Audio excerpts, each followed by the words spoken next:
When we were discussing histograms, we said that we were missing a tool to really quantify how spread out our numbers were from the average.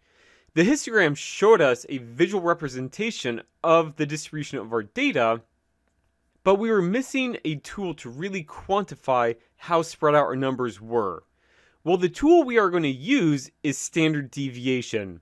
Now, I know some of you are probably thinking, holy smokes, Nate, standard deviation is super hard. When I was taking stats, I never understood standard deviation. And don't get me wrong, it is a very difficult topic to understand.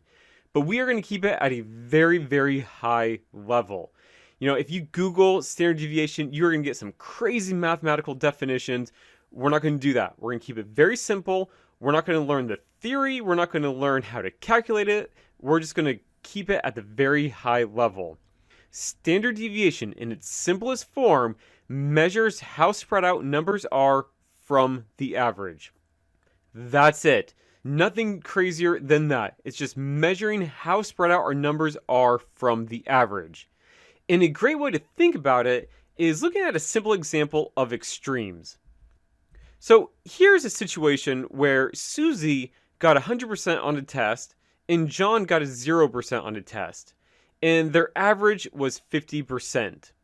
But the standard deviation was 50%. So that is a very, very high standard deviation. You see how it's almost equal to the average. That means the numbers are really, really spread out from the average. Now, the average does not tell us a whole bunch of information. I know we've been saying that a lot lately, but it's absolutely true. It doesn't provide us all the information we need. And that's going to become very clear in a different situation.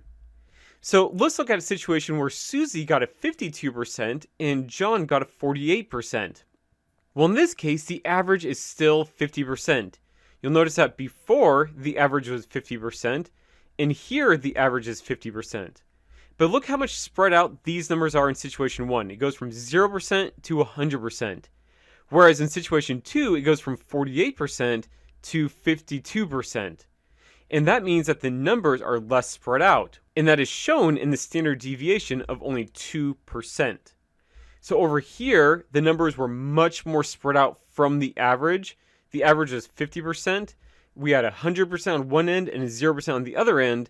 So that means that the standard deviation was huge. A very big standard deviation indicating that the numbers were really spread out from the average. In situation 2, it goes from 48% to 52%. The average is the same, 50%, but the standard deviation is much, much smaller at only 2%. So if we just took the simple average, we'd think, hey, our students are doing awesome. There's been no change in our students. They got 50% last year and 50% this year. Okay, like that's perfectly fine. But then if we applied standard deviation, we could see, no, last year in situation number 1, there was a huge variation in our students. That means we had really high achievers and really, really bad achievers. And then if you look at situation 2, we see that our standard deviation is only 2%. So that means it's a very small variance. That means all of our data is clustered around the average. In situation 1, our data was very spread out from the average. In situation 2, all of our data is clumped together.